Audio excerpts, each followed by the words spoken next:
Reddit, tell me your Glitch in the Matrix stories. OP begins this post by sharing their own story. We have a breakfast laid out at work every morning.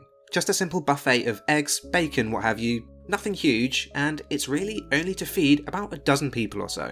I'm usually one of the first guys from my team to get to work, and the kitchen was deserted as usual. I walked into the kitchen, and there was a ceramic egg tray thing with 12 eggs in it. All the spaces are filled with warm, freshly boiled eggs. I take one, walk over to the bin, throw the shell away, and then I walk back over to the food and stop dead.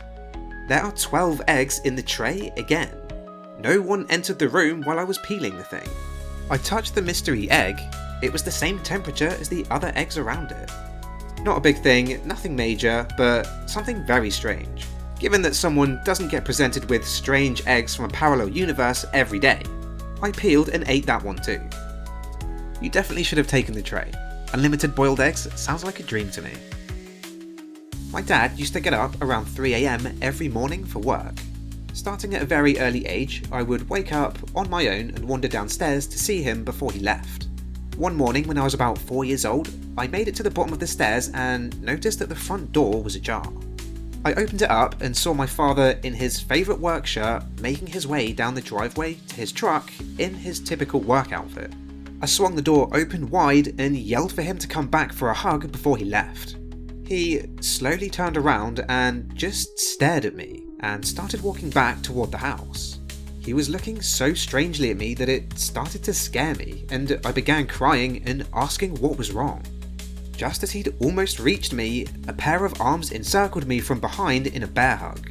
I turned my head to see my understandably freaked out father staring at his doppelganger, who was even in the same outfit. The double took one look at my dad and ran down the driveway. Meanwhile, my dad yanked me into the house and locked the door. Weirdest morning ever. Never did quite figure that one out. I would not trust my 4-year-old memory of the event if it wasn't also witnessed by my father. He won't really talk about it these days, but my mum has since told me that he called out of work and she spent the rest of the day reassuring him that he wasn't a nutcase. But if he was a doppelganger, why would he be on your driveway and try to get into your house? And why would he leave the door ajar? So many questions. Maybe he was your dad from the future. I used to work in music and toured with this band. The guitarist of the band, Josh, had a best friend called Matt who died a couple years back. He always talked about the kid and he seemed like a really great guy. Josh always had this reoccurring dream where Matt was standing on this abandoned street, which supposedly was metaphorical for Purgatory. Josh had all these conversations with Matt in these dreams, and because he'd overdosed unexpectedly, he felt like his soul was not able to move on. At the end of the dreams, Matt would take a bulb from the lamppost on the street they were standing in the middle of. Josh described these dreams in extreme detail, and I could pretty much picture exactly what the street looked like. Fast forward to about 6 months into touring with these guys. They were huge Bright Eyes fans and wanted to stop in Cassadaga, Florida. It might be worth noting that 6 out of 7 of the people I was with are all atheists. So we drive into Cassadaga at around 2 or 3 AM and drive around. Suddenly, this big black dog comes into the middle of the road and just stops and looks at us. The guys in the band were being weird as f*** and saying things like, "Follow the dog, it's trying to show us something." And in my mind, I'm just thinking they're all f***ing idiots. We follow this dog for a few blocks as it was walking pretty slowly. All of a sudden, we turn a street and the dog just bolts. We try to speed up, but Josh says, "Stop the f***ing van, this is it." We're all confused, and he gets out of the van and looks around. This is it. This is the street in my dreams. So we hang out for about 15 minutes, and from the way he described the street, from having houses on the left to a park on the right, it definitely was the street. As we get in the van, a street light goes off and we drive away. He claims he never had any more dreams about it, as that was closure on everything. I was at my girlfriend at the time's parents' house and suddenly started feeling really queasy.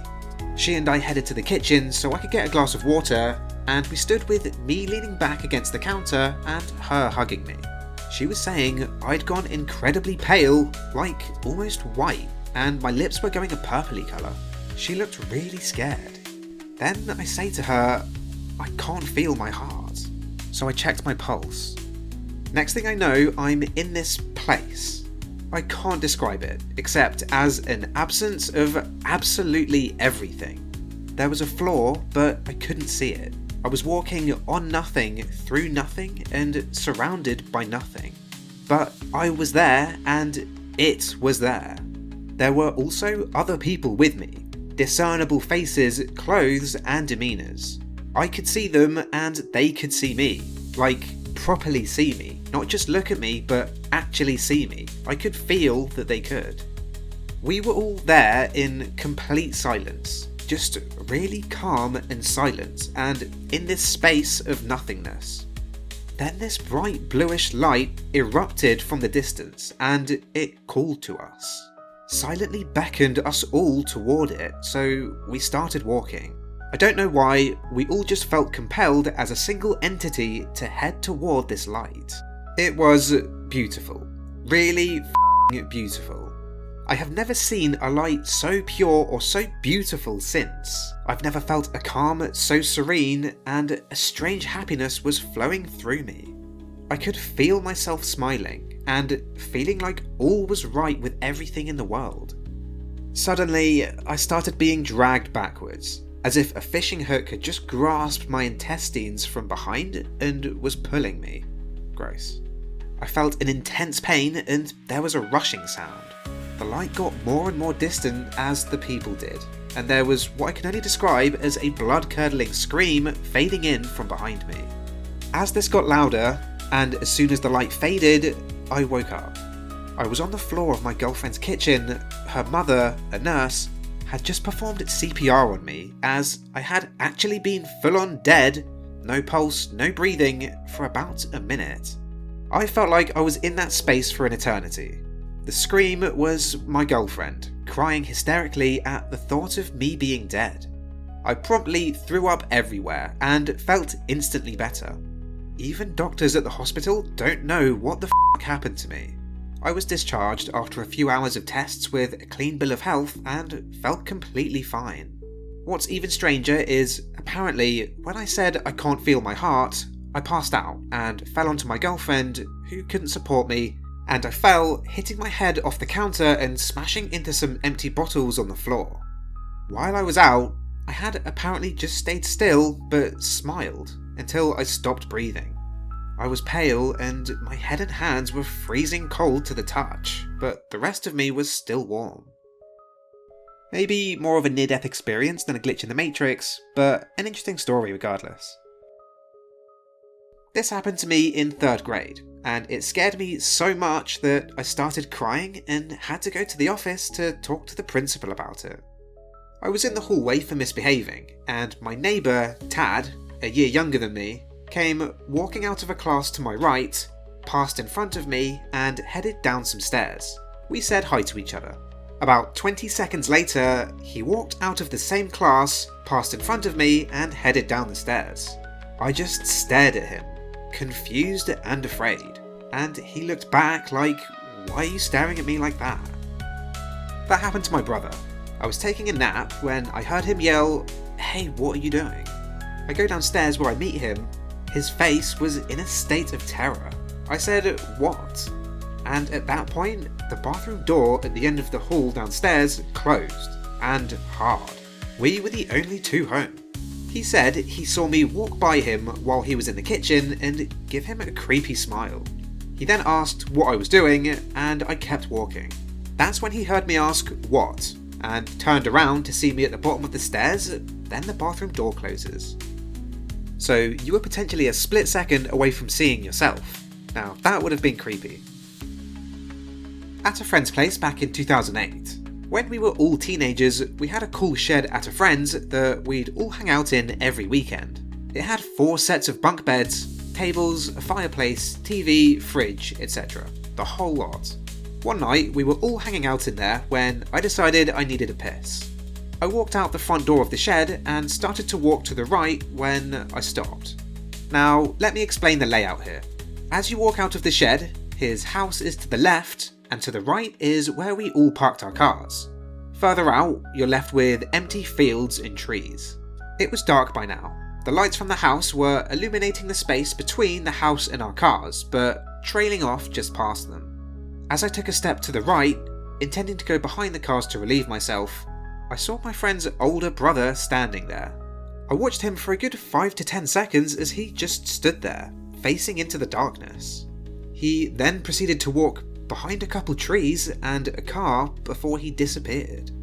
Confused, I walked back into the shed and asked my friend what his brother was doing by the cars. The conversation went as follows. "Hey man, what's your brother doing by the cars?" "What do you mean?" "He just walked off behind the cars." I'm right here." I looked over and there his brother was, sitting down on one of those chairs with a drink.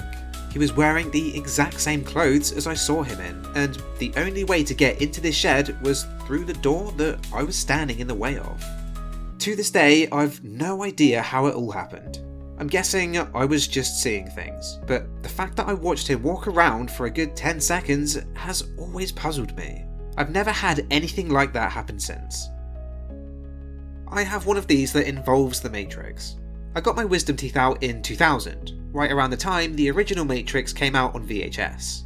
I was bombed completely out of my mind on Percocet after coming back from the surgery. I had awful wisdom teeth. My mum basically just dropped me in bed and went to rent the movie for me because I'd never seen it in theatres. I remember being irritated that the sun through the window was making the TV glare, but being too out of it to get up. Shortly after the black cat glitch scene in The Matrix, I passed out and apparently slept for about 8 hours. The tape in the VHS machine kept rewinding itself and playing over and over again. Would it do that? I'm pretty sure VHS tapes end and then you have to manually rewind them. If I remember correctly, maybe I'm wrong.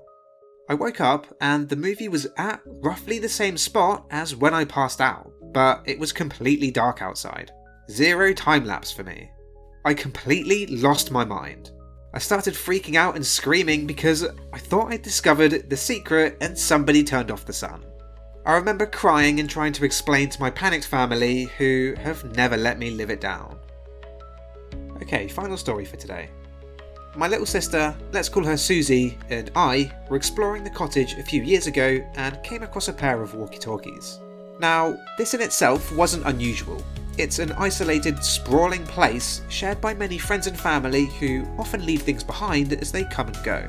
So we run around in the night trying them out, and find out there's about a 10 to 20 metre cut-off range.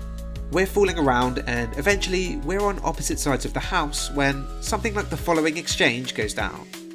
"Breaker, breaker, come in. This is Thundercat. Over. This is Dragon 7. We are closing in on your location. Over. Negative. You'll never catch me. Thundercat, out. Who is this? This is Thundercat. Come in, Poopsmith. No, who is this?" At this point, I walk into the next room and see Susie looking through a bookshelf, walkie-talkie abandoned on the floor. She says hello to me, and there's giggling coming from the walkie-talkie. I look at her, I look at the walkie-talkie, and I ask, wait, who is this? The giggling stops on the other end of the line. There's nothing but dead air. The next house is a couple of kilometres away, and there's nothing but woods and a spooky cave around us. Susie says she got bored of the walkie-talkies a while ago, and denies any part of the goofy codename conversation. We search the place top to bottom and find no one and nothing that could have been making that call. We try the walkie-talkie again a few more times, but we're never able to raise our ghost girl again. I still accuse her of having been the voice on the other end of the line every once in a while, but deep down I know that when I told her what went down, she showed real fear. Thank you very much for watching. Please like and subscribe if you enjoyed this, and I'll see you in the next one.